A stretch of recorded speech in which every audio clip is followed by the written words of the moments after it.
Hi everyone, yes, you read the title of the video right, yes, you aren't imagining things. Today, I will be reviewing a Blue Archive Doujin. Why? Well, I thought I'd try making a different type of video while we're in sort of a break week, since the new global event lasts for 2 weeks. Plus, a lot of us senseis are Doujins anyway, so I thought why not experiment with this type of content. Shout out to the many other Blue Archive content creators who have made Blue Archive Doujin reviews before. I was definitely inspired to make this video after watching their amazing reviews, so please go check them out if you haven't. So, without further ado, here is a short Blue Archive Doujin review.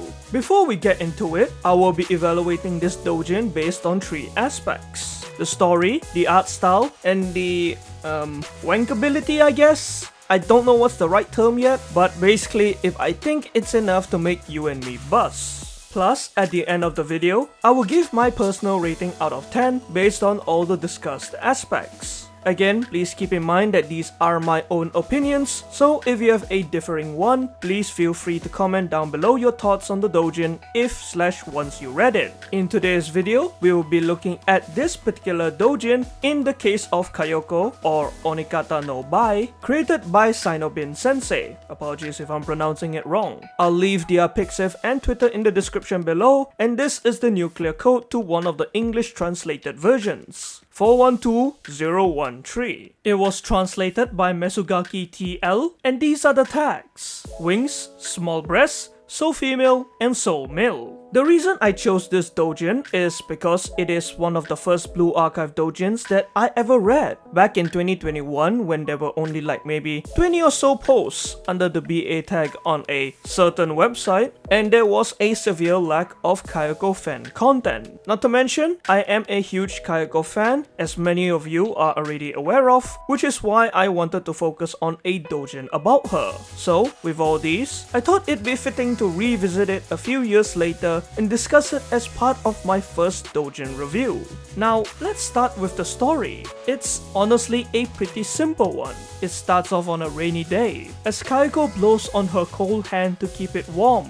She then finds a lone cat, wondering if it too is alone, as we then see her absolutely soaked from the rain.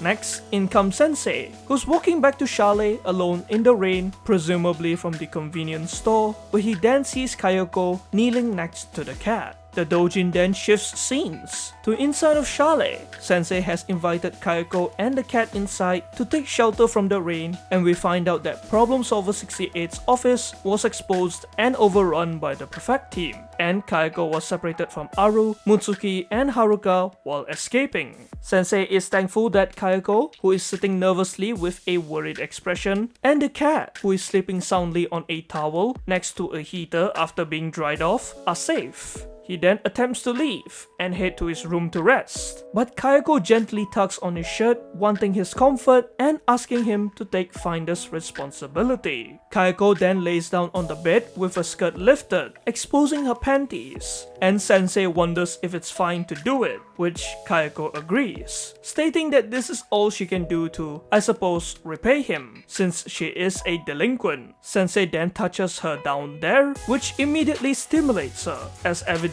from the liquid pouring out and her flushed expression, to which Sensei undresses her, leading to the action.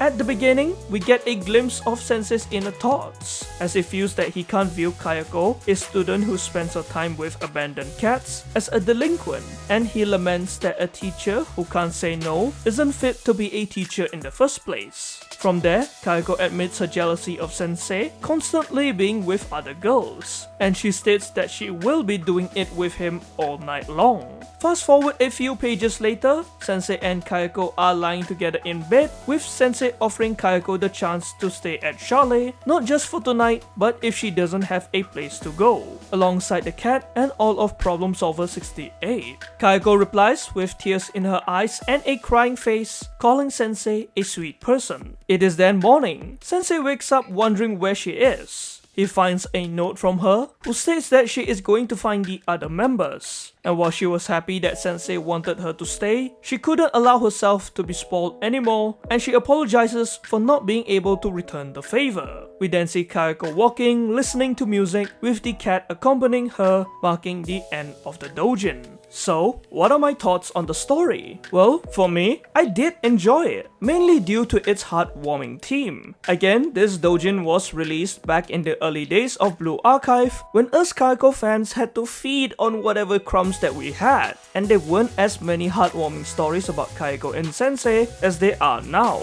So, as one of the very first Kayako Sensei doujins, it instantly resonated with me, a Kayako enjoyer, since I could see myself in Sensei's shoes, showering Kayako with my love, not being able to view her as just a delinquent, as well as wanting her to stay at Chalet. I also absolutely loved the affection Kayako was showing back to Sensei, calling him sweet and wanting to spend the night, even offering her body to him. Not to mention the parts of Kayako caring for the cat, for instance the first panel of Kayako talking to the cat, and the final panel of her walking next to it, both of them enjoying each other's company, really contributed to the story's heartwarming theme as well. And I very much appreciated these scenes, cause her love for cats is one of my favorite things about Kayako. Speaking of which, in the last page, when Kayako is listening to the song, which had the lyrics "Don't Let Go," it is definitely a reference to the scene when she allowed Sensei to do it inside of her, both of them holding hands as she says the same words, "Don't let go," which I feel is a nod to her feelings for Sensei, wanting him to herself, and in the heat of the moment, permitting him to plant his seed in her. But alas, she chose not to be selfish any longer and walked away to not trouble him and to instead go and find her friends. All these combined left me walking away with my heart full, and while it doesn't hit as hard anymore, considering that there have been many other sweet stories throughout the years involving Kayako X Sensei that I have read which are admittedly better, this story still does hold a special place in my heart, as it was one of the first pieces of Kayako art to give me a warm fuzzy feeling inside and that I could relate to. Next, I also felt that the artist showcased Kayako's personality pretty well. For one, even though she was drenched from the rain all alone, separated from her friends, she still took the time to sit with and take care of a lonely homeless cat, which perfectly reflects Kayako's kindness, especially towards cats. And rereading this doujin was a nice reminder of that. What with her now being flanderized in the community as a crazy psychotic cat lady, which I'm personally not a fan of, but that's a topic for another day. Not only that, I feel Kayako not wanting to cause trouble for Sensei by continuing to stay at Chalet was very much in character of her. Kayako has always been a student who doesn't like causing trouble for Sensei, constantly apologizing for the shenanigans the other PS68 members put Sensei through while not wanting him to get involved with their operations, out of worry of him getting hurt and not wanting him to take the time out of his busy schedule to help them. Thus, Kayako leaving Chalet without waking Sensei up, but still being kind enough to write a note informing him that she left, rejecting his offer to stay as she didn't want to be spoiled, is in my opinion a good characterization of the student herself, as it is something that she would definitely do, and I think Sinobin Sensei has done a great job with depicting her in this doujin.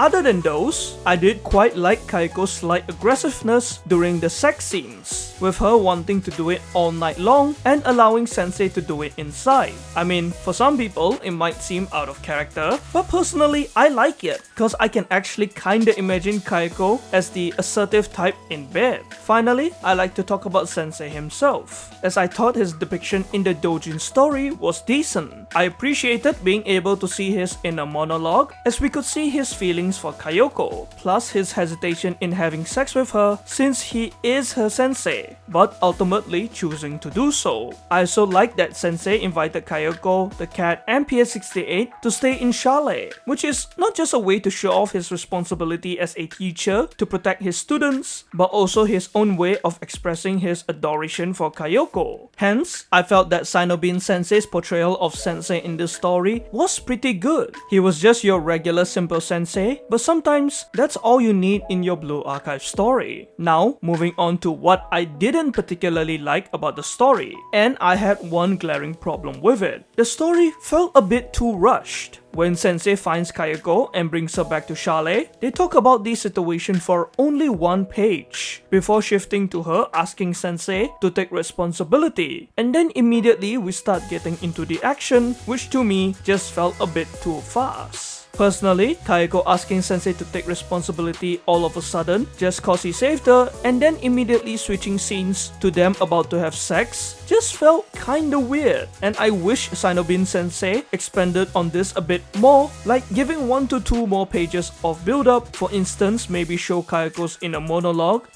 showing an extra convo between them before she lies down on the bed, cause again, it felt too rushed. You could make the argument of, oh, it's a doujin, chop, let's just get to the sex scenes, which I would agree, but come on. The plot of why they're having sex is important too. Nevertheless, it could just be me having an issue with it, but I wish there was a bit more build up so that there was some explanation behind it, so that I could get a bit more invested into the story. Overall, in terms of the doujin story, I very much enjoyed most of it. The story wasn't anything crazy and unique, but rather it was nice and simple, which I appreciated. I also liked the heartwarming aspects, and I thought that Sinobin Sensei nailed Kayako's and Sensei's characters really well. Though I didn't particularly enjoy the story's pacing, and I would have liked it to be slightly longer, adding more build-up or explanation. I could honestly be looking too much into a lot of the stuff that I just mentioned, like ain't that deep bro. But I mean hey, this is a doujin review, so why not just go ham, eh?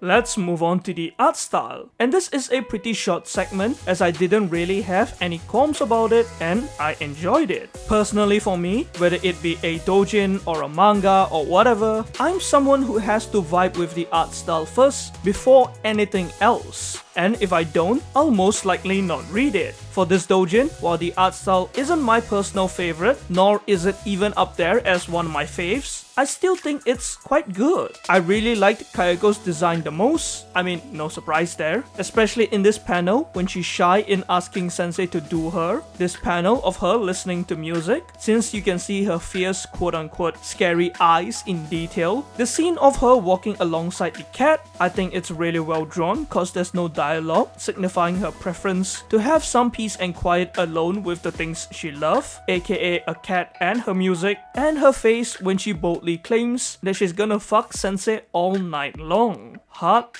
damn. Hats off to you, Sinobin Sensei. Not only that, the cat is really cute as well, especially when it's sleeping. Like, look at it. Aww, it's so cute. And finally, the sex scenes were quite nice too. It wasn't extremely intense, but nor is it like lovemaking as well. There were a good variety of sex positions drawn, the blowjob scene was great, Kayako kissing Sensei's ween was a nice touch, and I particularly enjoyed how much detail there was in the sex scenes. For example, the condom stuck in her the first time Sensei did it, the different angles, the kissing scene which was hot cause you could see their tongues locking, the panel which showed Kayako's insides when Sensei ejaculates, that's something I always want to see in doujins, so bonus points for that, and well, I can't believe I'm fucking saying this.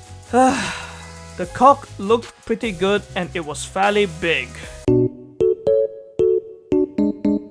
So overall, I think the art style was good. Again, not my personal absolute favorite, but it was nice enough for me to read and appreciate the doujin. If I were to nitpick one thing though, it's that personally, this Sensei's look doesn't do it for me. I mean, he looks fine, but I'm not a fan of his hairstyle. I dislike these small random little hair strands sticking out in his forehead, and his hair at the back is a bit too long. Again, I understand that each artist's Sensei design is different, plus this was way back when we didn't even know what Sensei looked like, but it's just not my personal cup of tea. Finally, we have the last segment, the wankability. Fabability? Comability? I don't know what to call it yet. If y'all have any ideas, please let me know. Now for me, this is quite difficult, cause to be honest, this doujin wouldn't be my personal fab material, i.e. I probably wouldn't be able to bust to it due to a few reasons. For one, I'm the type to not be able to bust to my waifus in Blue Archive. So like for Kayako and Suzumi doujins,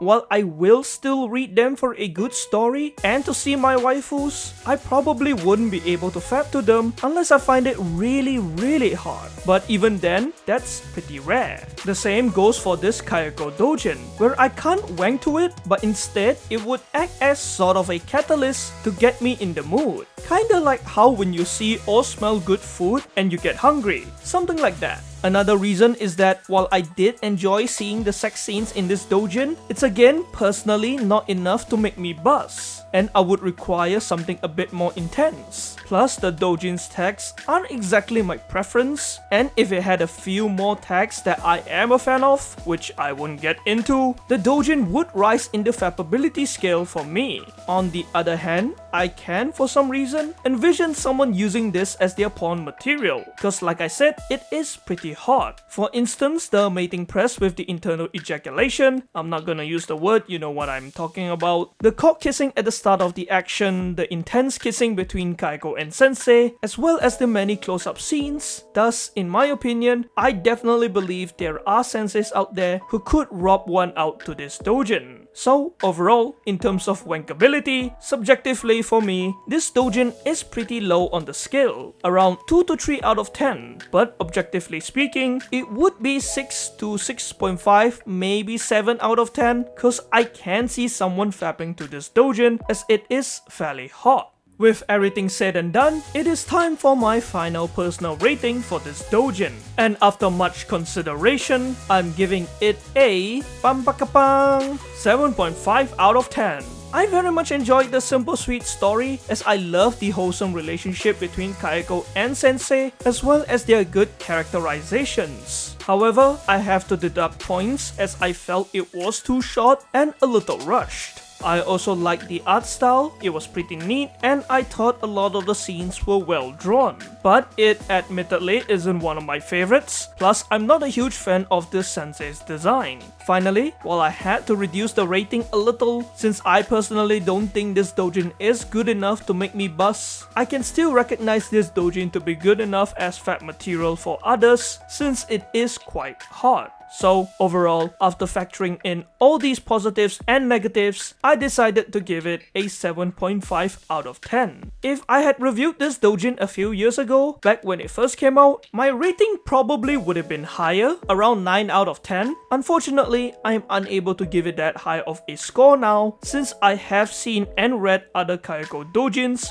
/ stories that are, in my opinion, of a higher quality. So I feel it'd be unfair to give it like a 9 now, but I do think it's still a great doujin, and I mean, come on, 7.5 out of 10 is pretty good. And that's all for this doujin review. Again, this is my first time doing content like this, and it's something I'm not very used to yet, so feel free to let me know how I can improve, and what are your thoughts on it. Also, let me know if you'd like to see more of this type of content, as I did genuinely enjoy making this video. And if you have any recommendations on what other doujins you'd like me to review, you can place the nuclear codes down below, just make sure they aren't too wild or crazy. Anyways, that's all from me. Let me know what you thought of the doujin if you went to read it, and I'll see y'all in the next one.